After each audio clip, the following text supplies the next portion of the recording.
Bapak jadi tentara aja ijazahnya harus asli. Lawyer jadi pengacara ijazahnya asli atau tidak? Harus asli. Lah presiden kan jauh lebih harus asli gitu loh. Nah kalau memang Bapak Presiden ijazahnya asli, sampaikan saja, tidak perlulah kemudian gengsi. Ini kan equality before the law. Nah dalam pemeriksaan dakwaan itu selalu dimunculkan nama Jokowi. Tetapi di BAP tidak ada satupun saksi yang diperiksa atas nama Jokowi. Ini model pemeriksaan apa? Kalau dia benar-benar mendakwa, benar-benar memberikan petunjuk atas proses penyidikan, semua nama yang ada dalam dakwaan itu harus diperiksa. Takbir.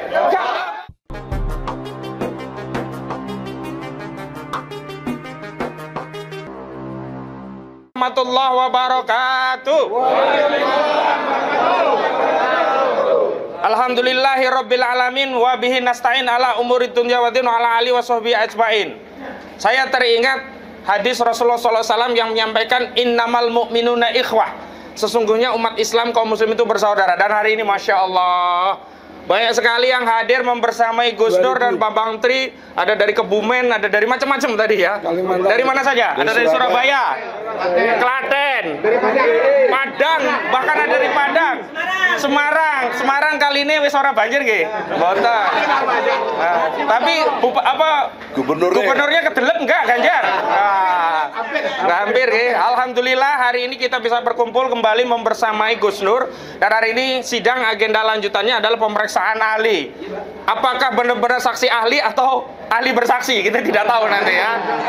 Kemarin ada ahli bersaksi, ada ahli bersaksi agama, ada ahli bersaksi tentang bahasa. Nah, hari ini keterangan ahli yang akan diperiksa dalam persidangan yang terbuka untuk umum adalah keterangan dari ahli pidana dan juga ahli sosiologi. Ya, kita mau periksa nanti ya. Dan dalam jarak dekat nanti apakah benar-benar ahli atau nanti jangan-jangan ahlinya ngomong lagi, nih Pak Egi nggak ngerti bahasa ini. Nanti lagi-lagi dibilangin ini nggak ngerti sosiologi loh. Loh, kami perlu tegaskan, lawyer itu di dalam persidangan walaupun kami tahu posisi kami tetap bertanya.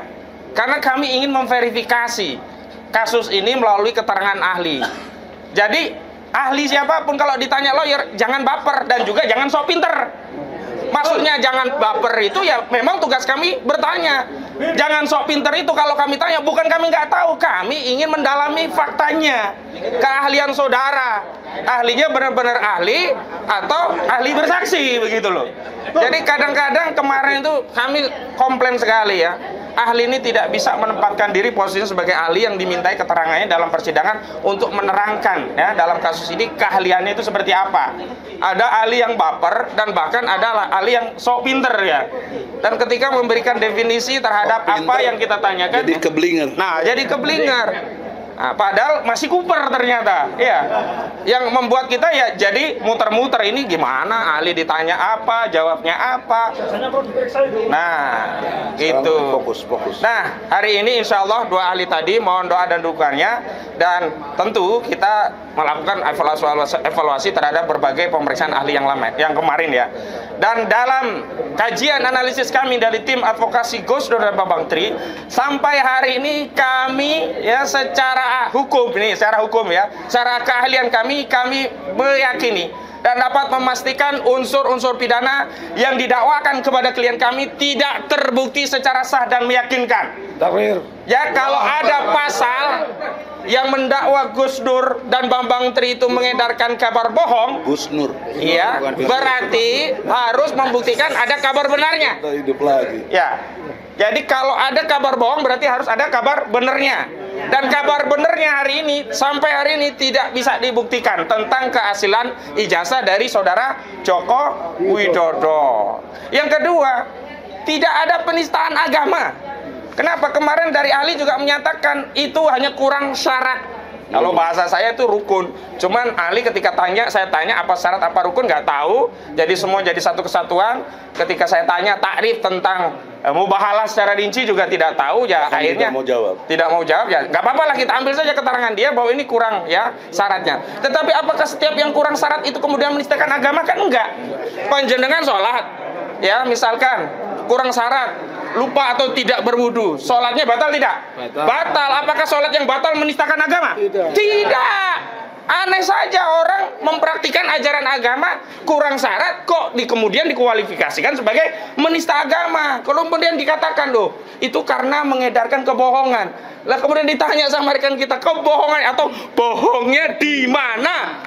Dia juga tidak tahu kalau bohongnya di ijazah palsu. Sampai hari ini tidak terbukti ijazah aslinya. Lalu di mana bohongnya? Ketika dikembalikan, Anda sendiri yakin nggak ijazah itu asli?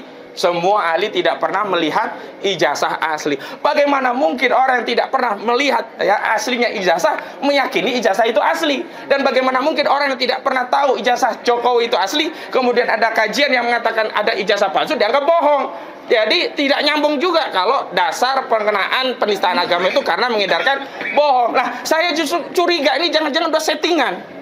Karena masalah bohong ini sama di dalam BAP kan semua menyatakan demikian. Saya sebagai umat Islam merasa kecewa, keberatan karena Al-Quran sebagai kitab suci dijadikan sarana untuk menyebarkan kebohongan. Loh, di mana kebohongannya? Dan bahkan ada saksi beragama Kristen kok ngomong saya sebagai umat Islam. Ini luar biasa ini. Ini mengkonfirmasi bahwa memang ada desain besar terhadap kasus ini yang ingin membela kekuasaan rejim. Harusnya kita itu punya hak yang sama, punya kepentingan yang sama. Oh, bapak-bapak jadi tentara aja ijazahnya harus asli. Lawyer jadi pengacara ijazahnya asli atau tidak? Harus asli. Lah presiden kan jauh lebih harus asli gitu loh. Nah, kalau memang bapak presiden ijazahnya asli, sampaikan saja, enggak perlulah kemudian gengsi. Ini kan equality before the law. Nah, dalam pemeriksaan dakwaan itu selalu dimunculkan nama Jokowi. Tetapi di BAP tidak ada satupun saksi yang diperiksa atas nama Jokowi. Ini model pemeriksaan apa? Kalau dia benar-benar mendakwa, benar-benar memberikan petunjuk atas proses penyidikan, semua nama yang ada dalam dakwaan itu harus diperiksa. Takbir! Gak bisa mentang-mentang presiden gak diperiksa. Kalau memang presiden gak mau diperiksa, kasus ini juga tidak perlu ada. Takbir!